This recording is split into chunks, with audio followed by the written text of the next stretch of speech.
Hello, Mayegun, I greet you. I greet you too, Baba. How are you? Happy Sunday, Baba.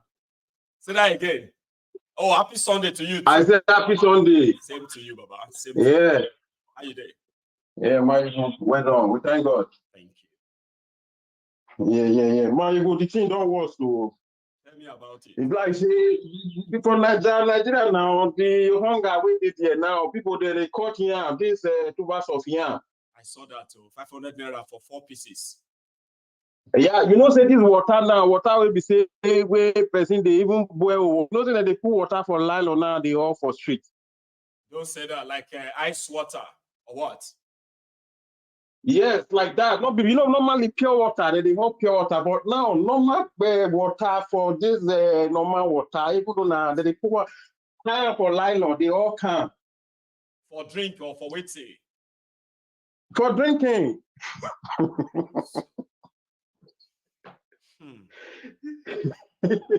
And the whole thing never start to share you get. And people are trying to still adjust and adjust and adjust. But I do not know for how long the old thing is going to hold. There was one enter street. That one way they do for Kenya and Child's Play. Nigeria own very soon they will just enter street because the thing you know they even they try everybody they help each other say how long. Somebody tell me, they say, even those where they help people, some of them self don't they turn poor now. I said that's what will happen. Yeah.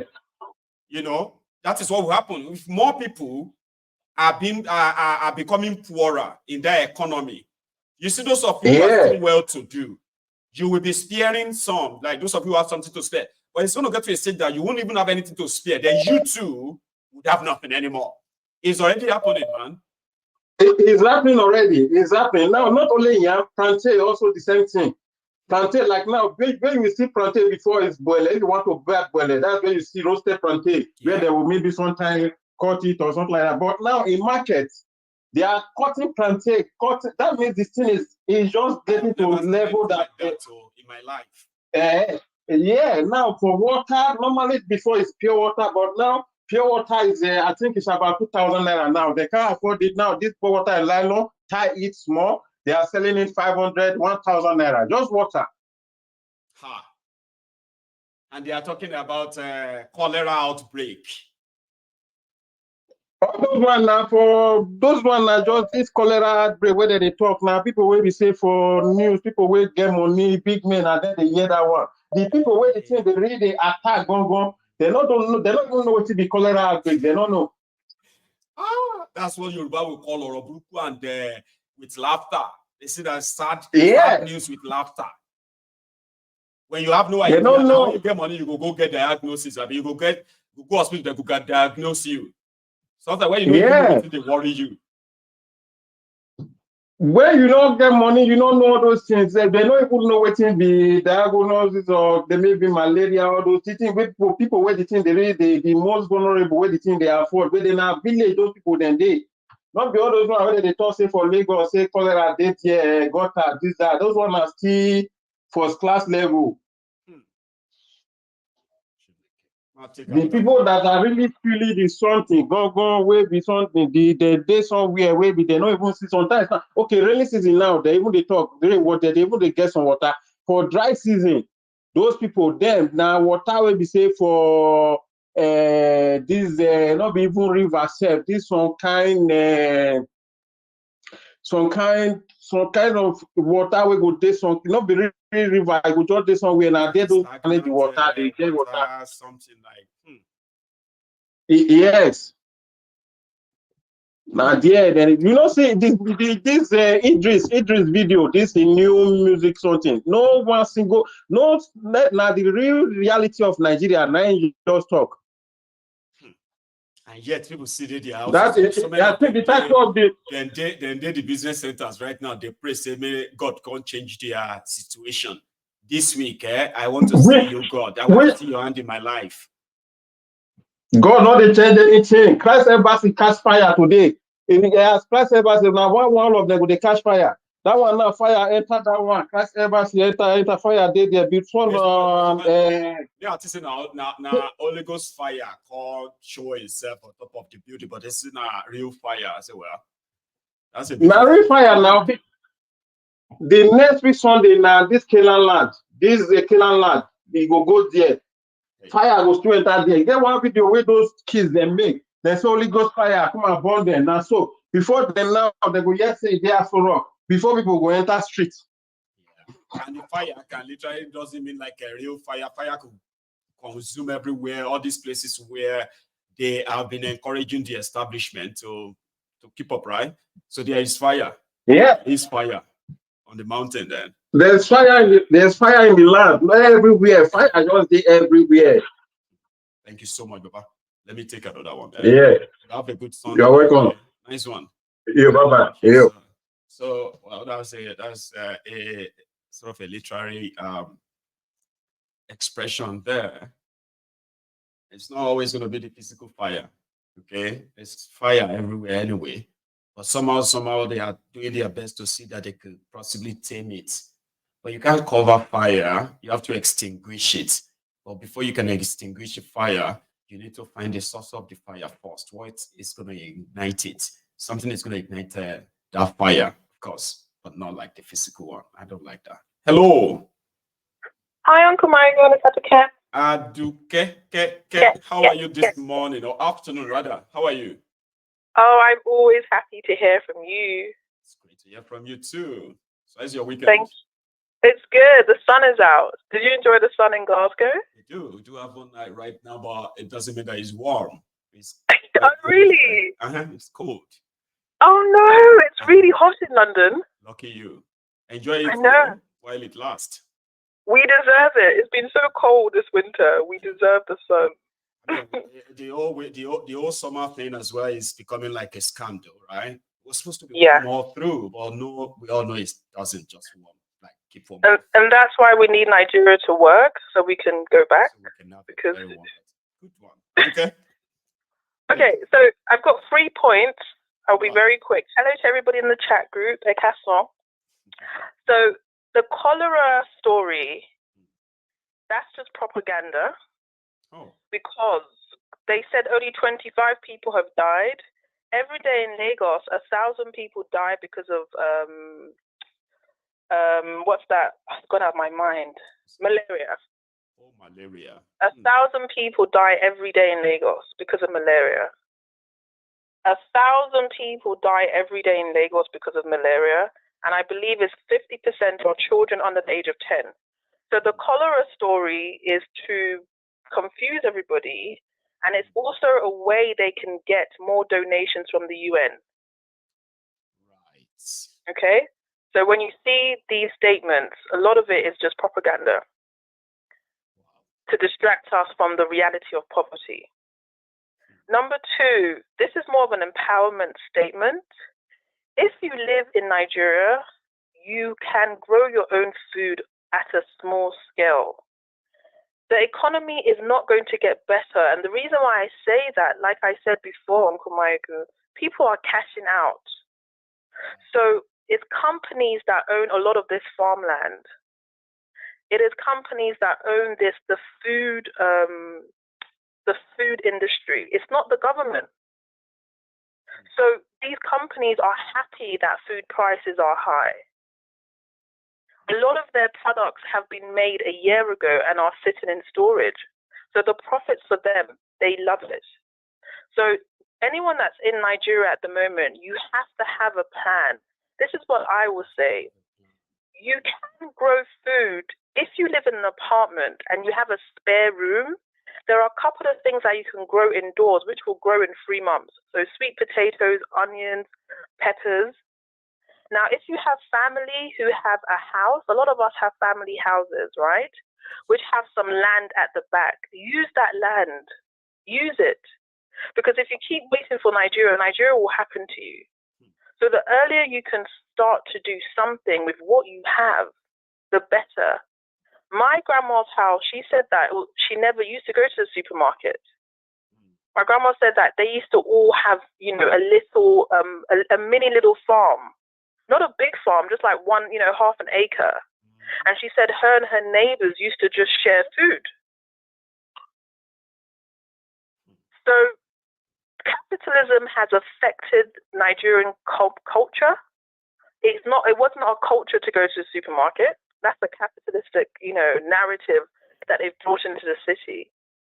So I think it's also an opportunity for us to say, okay, what can I do effectively so that by the time it comes to October, you're not waiting for the Nigerian government. Right.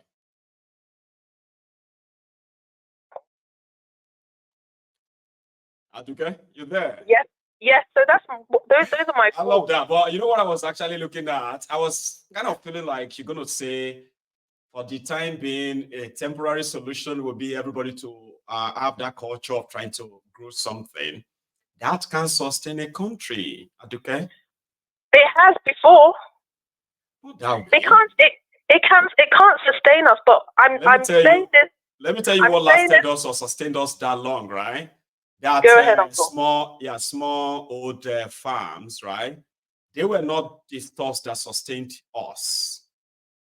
You see, the people that were not, you see, those who were engaging in that small portion of small old farm, they call it, right? Yeah. Were mostly people who had other means, other jobs, they've got stuff they are doing, right? Yeah. And this is just them having their own natural, like normal.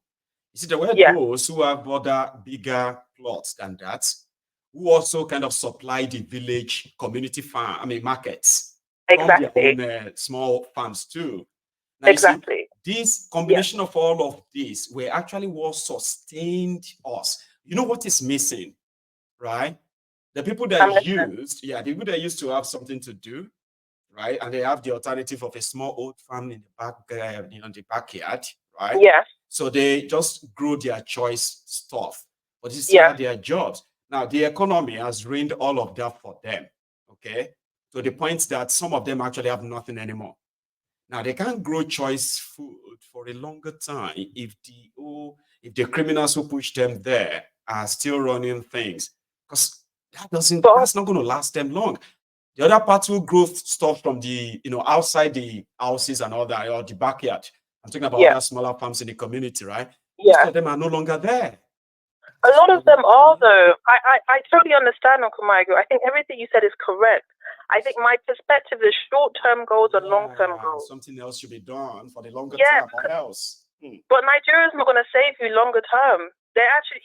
Tinubu wants the economy to go down because the more issues we have, the more money they can steal. It seems like we can't really win, but there is a very great point in your point, though, right? Okay, the whole thing is against us. Yeah, they can't win. They're going to win. Why don't you just do something that you are not losing it all at all, right? You have to, because Nigerians are not going to come out and fight for you. They're not going to come out. There's not enough education. There's not enough insight. They're not going to, even if they come out, they'll come out for 2 days. And Tinubu would say, okay, we're going to give you sacks of gari and sacks of rice. Do you understand? So we'll begin to say, well, I said he will give us this. Let's give him time. This is it. Unless somebody wants to bomb Tinubu's plane and assassinate him, that's the only thing that can help. It's not a solution. It's going to even make it even worse. You know who's going to be in charge? Shit, man. You know what people tell us about him, right? You know what they tell us about him? None of us want to experience Shitty Man as your president. Like, none of you. I was like, why? They say, have you seen a state where the governor was actually known, right, to be issuing demolition notices to churches? I was so obvious. Like, how come people didn't say that then? They said, well, they said it. It was Muslim ticket, so the Muslims loves it. So imagine him becoming their president, man. See, sometimes it's like people, my own solution, Aduke, right? My own solution is this, right? My solution is, if they want to do anything at all to save themselves, if Nigerians want to do anything to save themselves at all, the system that produced Tinubu, right, will continue to produce the likes of Tinubu till eternity. And we will continue to complain, okay, lament, and until we grow old. And you, Aduke, you won't speak this faster anymore. You'll be like an old woman. in your 70s, and I will be probably in my, or maybe in your 60s, and I'll be like this old woman, and then I'll be like that, right? So then we will no longer have this strength. The only solution is whenever we want to, if we want to fix this, right? Everyone who is objected to this existing establishment, don't look at a Tifnumbu, don't look at a shitty man. There are worse Tifnumbu, there are worse shitty man who are already on the queue. They will take their turn. The system will let them. No amount of grammar, no amount of we do. They will. So why not just destroy the entire system that is producing them? And then problem solved. But we can't destroy the system, Uncle Michael. Wait, because there's no education. Oh, yeah. Okay. Education comes from change. To change is to be educated. To be educated is to be influenced. To be influenced is to have knowledge. That's why Kenya is able to do this. Kenya is one of the most educated countries. From the age of, they have one of the best secondary schools from age of 12 to 16. One of the best in West Africa. Nigeria, we don't have the education. So we have a generations of just followers. It's very different. And it's so sad because you're just like, we have the power but no education. You know? And like one of the before I go, sorry, Uncle Mario, one of the callers had called a couple of months ago and he had said that if the army is the only way that change could happen. And I actually believe them because the army has the weapons. Nigerians do not want to die. That's not part of our culture. We're a Jaye culture. We don't want to die. And somebody has to die. But we don't want to die. But we don't want to die. We are dying. And in much pains. Like, could you even imagine the pain in the heart of a mother, okay, who rushed her daughter to the emergency room, and she was told to go and bring 50,000 naira, and then she breaks down because she would never get 50,000 naira, and she's going to lose her daughter. And indeed, the daughter died. Imagine such pain that such mother is carrying about, blaming herself that she's a failure, that she couldn't even afford 50,000 to save her daughter's life. And like you said, go on. Yeah. Who imposed that pain though, Uncle Maigu? Was it not her fellow Nigerian? The fact that fellow Nigerian said no to her. So you're the person that looks like you is the one implementing the pain. So why would I now want to help the person that looks like me? We're really a community of hatred. We're not really a community. It's too complex. And the other question I have is, what's happened to Nigerian mothers? Tinubu, all these people, they have mothers. Who raised these people? Ooh, Aduke, God bless you. When I was being gaslighted, I was being gaslighted. You lack home training. Don't you have elders at home? Don't you have respect? I'm like, no. If we have any elders behaving like these guys, like thieves, right? Irresponsible people who never take responsibility for anything, we will know them in that family. They will say, here you get. So who raised these guys who are looting money? Who raised these guys who grew up? Most of them grew up poor. Nigerian women need to be accountable. Nigerian women raised them because Nigerian fathers were not in the house. So our Nigerian mama, Ewa Soro, because you are the ones that have raised all these thieves. All these lawbreakers, all these money launderers, human traffickers. Yes, you're all the ones who raised them. Who raised the people that own the banks? Their mothers are still alive. Isn't that, what's that guy's name? Tedola? The one that did. Oh, he celebrated his mom so much, yeah. Yes. Why did she? What about her sitting there when her son is a thief? The other day I saw Yari taking his mom to Mecca, very old woman, right? This was the former governor of Zamfara. I'm talking about a guy accused of stealing over 150 billion naira Zamfara money, right? He's involved in illegal mining, gold smuggling, right? Well, he's a senator. He was supposed to be the one deciding like Akpabiole there as Senate president today, right? But he lost out, okay? Now, this guy was taking his mom to Mecca, and people were like, oh, I pray to do this to my mom. I pray to do this for my mom soon. Ah, man, the prayer of mother the blessing of wicked mother, mothers. oh, this or that. And this is a pure criminal operating in a plain sight. Plain sight. And there are many. There are many. And the mothers are there. So and we need their mothers are proud. Yes. Nigerian mothers, where are you? You said you're the mothers of the land and you're raising thieves. Mm-hmm. There needs to be accountability somewhere. All right, Uncle Michael. Thank you. Speak to you soon. Yes, lots of love. Bye-bye. You have a good one, okay? Enjoy the rest of your Sunday. That means we'll probably see later this evening as well. Hopefully. So I have, let's see. I think I have another 40 minutes to spend with us here. So let's keep gisting. Here is another caller. But you can do me one favor, okay? Like the broadcast and share it. Hello. Hello. Hello, sir. Can you hear me? Yeah, I can hear you. It's Michael from Turkey. Yeah, brother. Michael from Turkey. Yeah. And good afternoon to you, though. I'll say happy Sunday as well. How are you today? Yeah, I'm fine. We thank you for everything you've been doing. Spreading the news. You might need to speak up or get closer to the phone. I say, yeah. Are you hearing me now? Yeah, it's louder. It's better now. Okay. Go on. Okay. So I said we thank you for everything you've been doing. Spreading the news and all. We can be really we can appreciate you more than what we've been doing. But now, basically, I want to argue on the fact that this idea of education is our problem and all. There was a time where Nigerians were like the most educated people in Africa. Yes, sir. I mean, you won't be able to argue with that the likes of Awolowo, the likes of Bola Ige, the likes of who again, It was actually man, Abisiki was so big. And it was bigger beyond the Nigeria in all genuity until they got him or until they got him.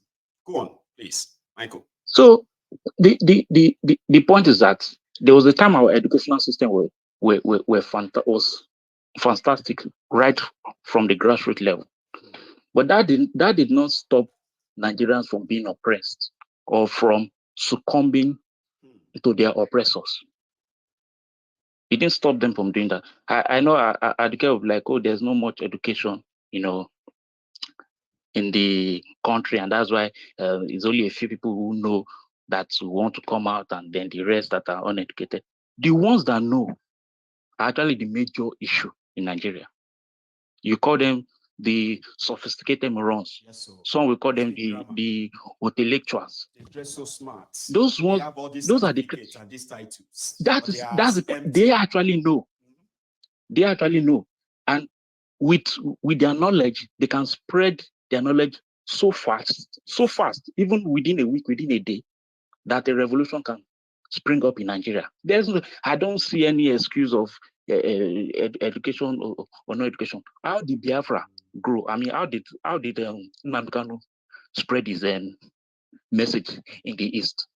You can't go to the East right now and not hear one word of Biafra, this, that. The East is literally Biafranized within how many years? Especially the young people. Are you now going to say all those people in the East, in the villages in the East, I think they are uneducated? Some of them didn't go to the school like us that went to Lagos school, Unibe, all these guys. Some of them went to the local schools, but they know more history than even those who went to the big schools, Covenant University, Unilag, they know more. The fact is that the people who know are not willing to make those changes. That is why I said it's best if we gather the ones that know. Me, I can't wait for the whole 200 million Nigerians to be aware. Let's drive the train now, and on the way they will join us. Nigerians want to see something moving first. Then when they see it moving, they will join. It happened in NSAS. It just seems like Exactly. that coordination is what is not there. We believe that That whatever is is it. going to go down in Nigeria is going to be spontaneous. But when? Yes, it's going to be spontaneous, but the train has to move first. It happened in NSAS. It happened in the obedience movement.